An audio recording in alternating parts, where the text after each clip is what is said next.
When you think about it, almost every activity puts pressure on your feet. Working, walking, running, and other everyday actions all rely on healthy feet. But for people with foot pain, those activities can become a major challenge.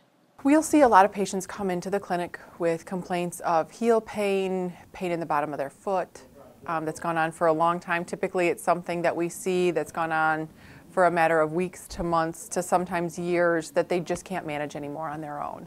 So they've gone to their family doctor or podiatrist, kind of run through every other option a lot of times, and then they come see us. Terry Hamp is a physical therapist with Dynamic Physical Therapy. She says that many causes of chronic foot pain come from problems with something called plantar fascia. And what happens is there is a connective tissue called the plantar fascia on the bottom of your foot. It runs along the length from your heel kind of to your forefoot and will get very tight at times. It can be tight from having a high arch and there's a lot of strain on it, from stepping on something and there's a contusion or a bruise there, that then there's swelling and inflammation and it tightens up as a result. There are a variety of relatively simple causes that can lead to very painful foot problems if they're not corrected. Sometimes just not having good support in your shoes can cause that. I see it in a lot of people that work in factories or are standing on concrete all day or walking on concrete all day, and just over time it gets worse and worse and worse. And it's a combination of the bottom of the foot and the dysfunction that's going on there, but we also have to look at the ankle and your calf because that can all limit your mobility. You start to walk differently and that causes it to stay even tighter.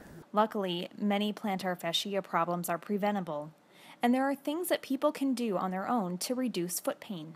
You want to stay flexible, so doing some calf stretches is good just to maintain flexibility, and also to have good footwear. You don't want to walk around barefoot all the time. You want to have some sort of support in your shoes. It's hard to do because a lot of people love to be barefoot, but when you're starting to have problems that way and your foot is either more flat or has a higher arch, you're going to be a little higher risk to develop some of these symptoms. If plantar fascia pain does not go away, experts like Terry are there to help, and professional physical therapy can make a significant difference. You have two different muscles in your calf, so we're going to stretch your calf two different ways. We're going to work on your ankle mobility to regain all that mobility that has likely been lost that we'll find after we do our evaluation, but then also work on reducing the soft tissue tightness and restrictions in the bottom of your foot. So some hands-on treatment ideas too, to really get the restrictions reduced and minimalized so that you can start to get that pain relief pretty quickly. It's human nature to put off dealing with a problem until another day.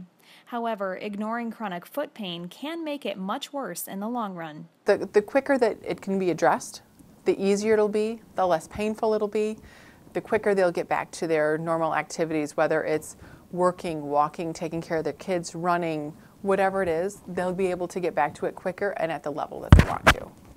For My News 26, I'm Kayla Kiley.